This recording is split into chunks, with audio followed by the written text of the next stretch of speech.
If you are listening to this presentation, I assume you have just read the review of Laissez-faire Capitalism and Utilitarianism that I sent by email and posted in the IR folder under Presentations on the portal.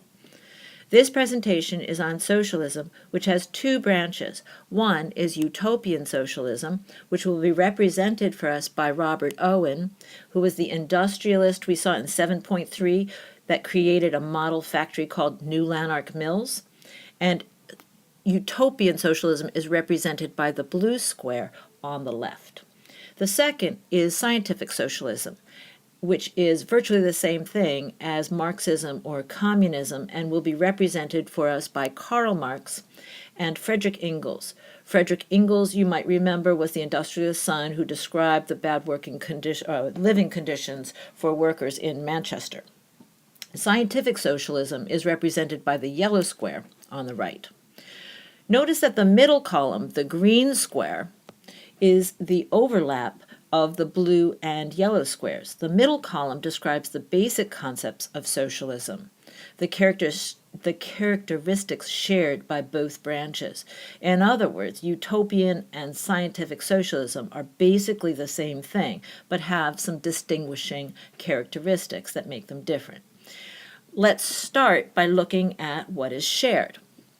First of all, socialism was the third economic ideology, and it was a response to the unjust working conditions and urban poverty that we saw happened in the Industrial Revolution. It was also a response to laissez-faire capitalism. Socialists based their economy on the fact that there would be a representative government. In other words, a government that is equal to the people, not a government that is only a few people at the top. Socialists believed that collectively people, citizens, should have a say about how the economy operates, and that collectively, they would see that laws needed to protect labor as much as they protected the physical property of the industrialists. Socialists, however, think differently about property. Rather than private property owned by a couple of individuals who can exclude others from the use of that property, whether it be the spinning wheel, the tools of the property, the means of production, or the actual profit from the sales of that property. Socialists believe that property should be owned together by people. That's going to have a couple of different forms that we'll get into as we talk about it in class, but they believe in common ownership of property. That's a different thing. Socialists assume that there is an industrial, factory-based economy that creates a surplus of goods and that allows for a specialization of labor.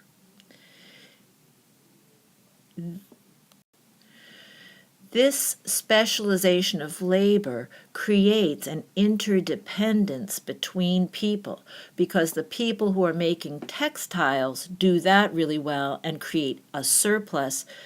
The people who are farming do that really well and they create a surplus, and then they trade for each other's products.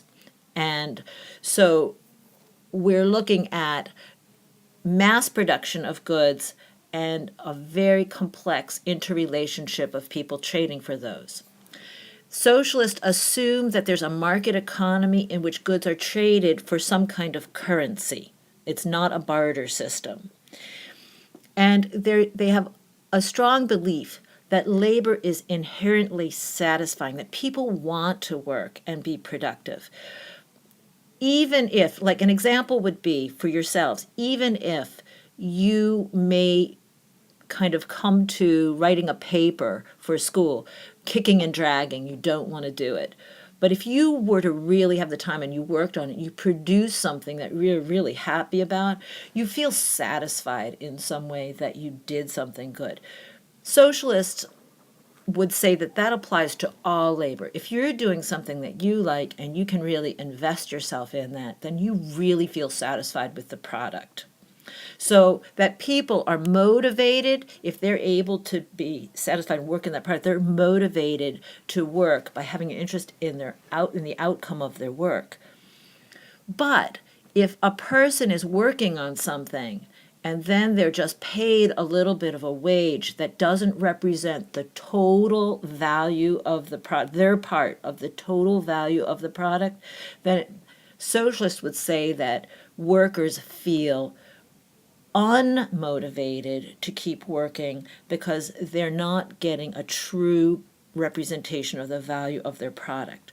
So socialists would say that when a product is sold, the profit should be shared in some way by all of them, according to how they contributed to it.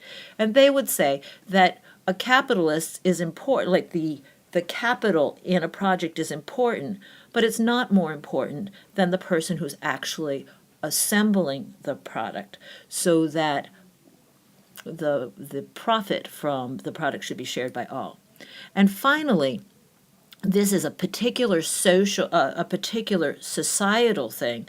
Socialists work towards creating a classless society.